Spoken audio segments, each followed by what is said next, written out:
এই মুহূর্তে সবচেয়ে বড় খবর আবহাওয়া নিয়ে। ইতিমধ্যে আলিপুর আবহাওয়া দপ্তর সহ বিএমডি ভারী সতর্কবার্তা জারি করেছে, অর্থাৎ বাংলাদেশ আবহাওয়া অধিদপ্তর।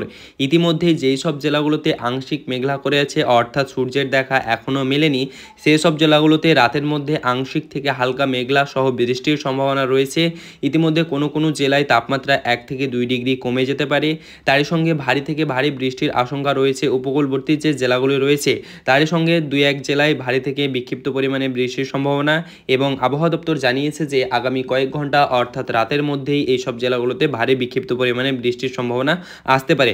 তো আজকের এই ভিডিওতে আমরা এক নজরে দেখে নেব আজ রাতের মধ্যে আবহাওয়ার কোথায় কেমন পরিবর্তন আসতে চলেছে এবং কোন কোন জেলায় বৃষ্টির সম্ভাবনা থাকতে চলেছে। তাই ভিডিওটি একদম স্কিপ না করে শেষ পর্যন্ত। আপনারা যদি আমাদের চ্যানেলে নতুন হয়ে থাকেন তো এইরকমই আবহাওয়ার সঠিক খবর সর্বপ্রথম পাওয়ার জন্য অতি অবশ্যই আমাদের চ্যানেলটিকে সাবস্ক্রাইব করে পাশের যে বেল আইকনটি আসবে সেই বেল আইকনটিতে অতি অবশ্যই ক্লিক করে রাখবেন।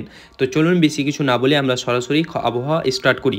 ইতিমধ্যে আলিপুর আবহাওয়া দপ্তর সহ বিএমডি জানিয়েছে যে আগামী কয়েক ঘন্টার মধ্যে আবারও সেই যে নিম্নচাপটি রয়েছে সেই নিম্নচাপটি ভারী থেকে ভারী রূপ ধারণ করতে পারে এবং এর গতিবেগ প্রায় 30 থেকে 40 কিলোমিটার বর্তমানে রয়েছে। তবে এর গতিবেগ বাড়ার সম্ভাবনা রয়েছে প্রায় 60 থেকে 70 কিলোমিটার এবং এই বেগে ধেয়ে আসবে বঙ্গের দিকে।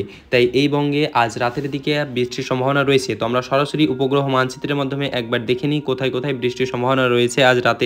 আমরা উপগ্রহ মানচিত্রের মাধ্যমে চলে এসেছি এবং দেখতে পাচ্ছি এখানে দুই বাংলাতেই প্রায় রয়েছে আংশিক থেকে ভারী বৃষ্টির সম্ভাবনা এবং মেঘের সম্ভাবনা রয়েছে। কোনো কোনো জায়গায় ঘন কালো মেঘের সম্ভাবনা রয়েছে এবং পাশাপাশি কোনো কোনো জেলায় আংশিক মেঘলা বর্তমানে অবস্থান করছে।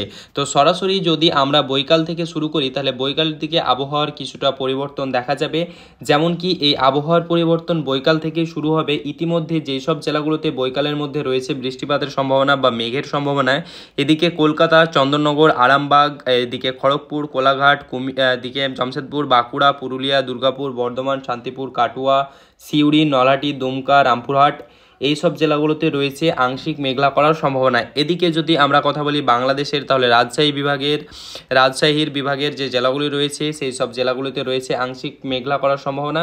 পাশাপাশি কালাই এবং হালকা থেকে অতি হালকা তুড়াতে রয়েছে বৃষ্টিপাতের সম্ভাবনা বা আংশিক মেঘ করার সম্ভাবনা বৈকালের মধ্যে। সরাসরি যদি রাতের দিকের আবহাওয়ার কথা বলি তো বেলা গড়ানোর সঙ্গে সঙ্গে রাতের দিকে আবহাওয়ার কিছুটা পরিবর্তন আসতে চলেছে।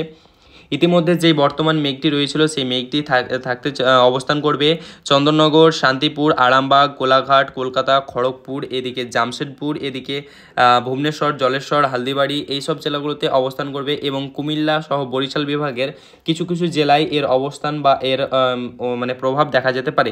তারই পাশাপাশি বাকি জেলাগুলোতে আর আংশিক মেঘলা বা কোনো কিছুর সম্ভাবনা নেই বা মেঘ করার কোনো সম্ভাবনা নেই। এই জেলাগুলোতে হালকা থেকে অতি হালকা বৃষ্টির সম্ভাবনা রয়েছে।